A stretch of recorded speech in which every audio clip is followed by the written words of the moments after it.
Ciao ragazzi e bentornati sul canale. Nel video di oggi parliamo di Sim Racing Bay e lo facciamo con il GT3V2 replica ufficiale in versione double clutch.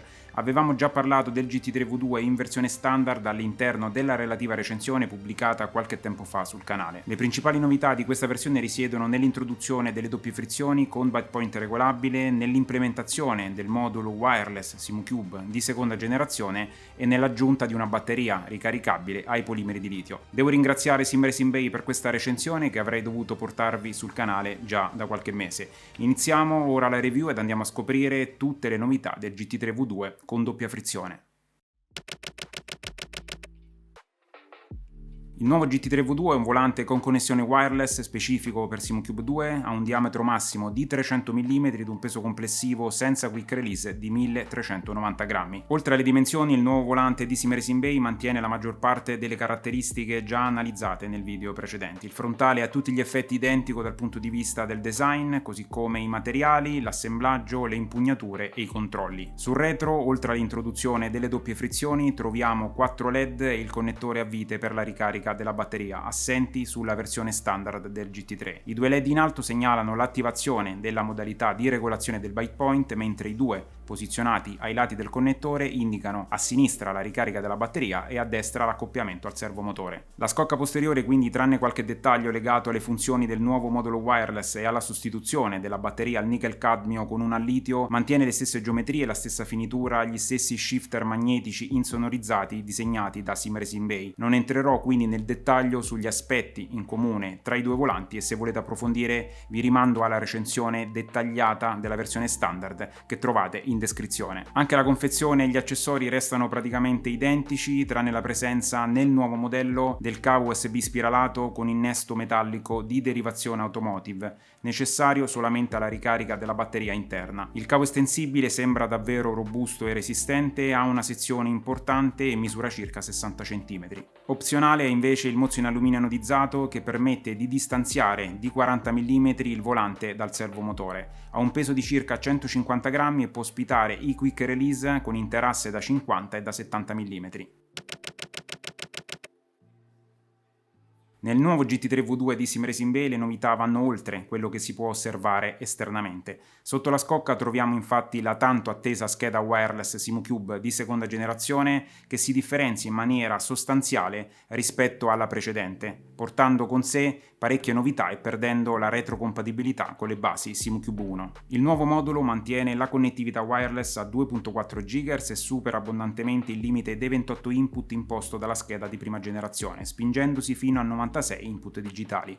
Questo significa che i volanti per SimuCube 2 saranno ora in grado di implementare un numero quasi illimitato di pulsanti, rotari e switch. La seconda attesissima novità del nuovo modulo wireless è la capacità di gestire fino a 4 assi analogici, caratteristica completamente assente sulla scheda di vecchia generazione. I volanti potranno quindi essere finalmente muniti di frizioni analogiche e regolazione del bite point on board, procedura davvero intuitiva che vi mostrerò più avanti. La scheda wireless nella sua seconda revisione introduce anche le funzionalità dedicate al SimuCube Button che vi avevo già descritto nella recensione del Taco. Si tratta di uno specifico pulsante che permette di abilitare la SimuCube Button Mode, attraverso la quale si può andare ad agire direttamente su alcuni settaggi del servomotore senza passare dal True Drive. In questa modalità, mediante il funky switch, è possibile regolare 3 parametri fondamentali: la forza generale, il damping e il force reconstruction filter. Sul GT3V2 la SimuCube Button Mode è attivabile mediante la pressione prolungata del rotary centrale.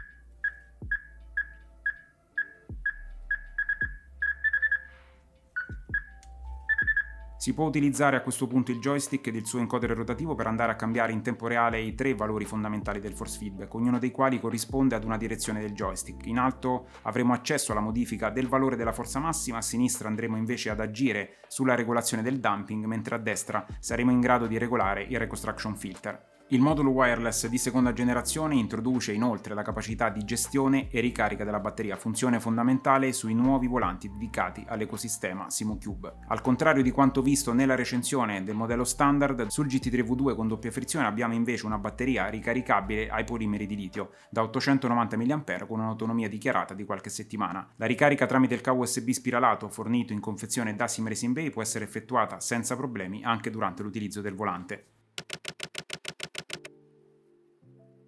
Come detto, il nuovo modulo wireless di SimuCube ha sbloccato il supporto agli assi analogici ed ha finalmente permesso l'introduzione delle doppie frizioni con gestione in tempo reale del byte point. Il GT3V2 monta delle frizioni con un design che ricorda quello adottato da Acer su alcuni volanti come la prima versione dell'F64 USB. Il corpo frizione è realizzato interamente in alluminio lucido mentre il paddle ha una finitura più opaca. L'asta della frizione ruota in maniera fluida sul perno centrale grazie a due rondelli in plastica che vanno inoltre ad eliminare qualsiasi tipo di movimento laterale. Sul fulcro troviamo una molla a torsione che regala un buon feedback ed una resistenza alla pressione ben calibrata. Su queste frizioni è inoltre possibile intervenire sulla lunghezza della corsa. Agendo sulle due brucole laterali, infatti, è possibile far ruotare la parte superiore del corpo frizione avvicinandola alla scocca in modo tale da ridurre la corsa totale. Il paddle in alluminio opaco riprende lo stesso disegno di quello presente sulle vetture reali ed è ben posizionato e abbastanza ampio da essere raggiunto comodamente. La lettura del segnale analogico avviene tramite un sensore di Hall nascosto all'interno dell'asta che va a leggere la distanza rispetto a due magneti inseriti invece nel corpo frizione. Il modulo wireless di SimuCube fa davvero un ottimo lavoro e la lettura del segnale è stabile e precisa. È possibile verificare il funzionamento della frizione e il valore del byte point direttamente sulla schermata principale del TrueDrive. In alcune situazioni si può osservare un piccolo ritardo tra la pressione delle frizioni e la visualizzazione dello slider sul software. Il ritardo è però completamente assente in game ed è probabilmente dovuto ad una sorta di ottimizzazione delle risorse da parte del TrueDrive. Sempre sul software di SimuCube, nel menu relativo alle impostazioni si possono configurare nel dettaglio gli input analogici.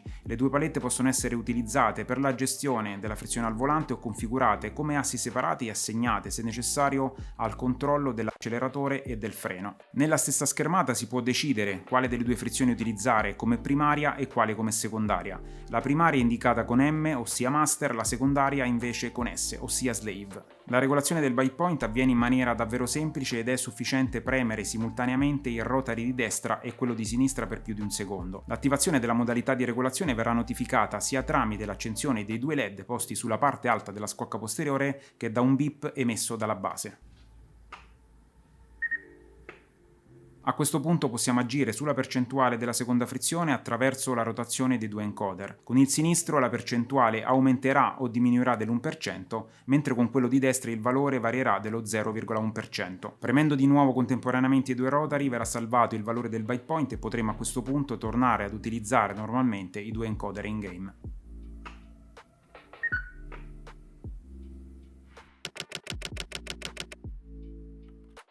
Come detto all'interno della recensione, il GT3V2 con doppie frizioni riprende lo stesso design del frontale, gli stessi materiali e le stesse funzionalità già viste nella recensione del modello standard. Anche le impugnature sono identiche e rimangono, a mio avviso, tra le migliori sul mercato per grip e consistenza. L'assemblaggio e le finiture sono di altissimo livello, così come la rigidità e la robustezza. Tutto il reparto controlli regala ottime sensazioni ed offre un buon numero di input assegnabili, anche se viste le possibilità offerte dal nuovo modulo wireless non sarebbe stato male avere un joystick aggiuntivo al posto magari del pulsante momentaneo sulla razza di sinistra. Gli shifter rimangono davvero ottimi con un bel feedback e il plus non assolutamente trascurabile della loro silenziosità operativa dovuta all'introduzione degli inserti in gomma peraltro rimovibili. Le frizioni sono per me assolutamente promosse, così come le implementazioni portate dalla nuova versione del modulo wireless SimuCube. La connessione al servomotore è rapidissima ed è raro veder scendere il segnale sotto il 98%. Comodissima la regolazione del byte point che può essere effettuata anche in game senza ricorrere all'ausilio del TrueDrive. La posizione dei LED è però poco pratica ed essendo sul retro sono praticamente impossibili da vedere quando il volante è fissato al servomotore, bisogna quindi affidarsi al solo feedback acustico. Sarebbe stato opportuno posizionarli sul frontale in modo da renderli facilmente visibili. Come già visto anche nella recensione del Taco, resta invece un po' macchinoso l'utilizzo della SimuCube Button Mode, che per essere sfruttata correttamente necessita di avere sott'occhio il software per non incorrere in errori nella regolazione dei parametri. Sotto il punto di vista della gestione energetica, SimuCube e SimRacing hanno fatto davvero un ottimo lavoro. La batteria con un uso intensivo dura facilmente dalle 3 alle 4 settimane e la ricarica completa avviene in meno di 2 ore. Ricarica che peraltro può essere effettuata anche durante l'utilizzo del volante in modo da poterlo utilizzare senza interruzioni. Direi che anche per questa recensione è tutto, vi aspetto nei commenti qui su YouTube e se il video vi è piaciuto lasciate un bel like. Ci vediamo nella prossima recensione, come al solito vi auguro buona giornata.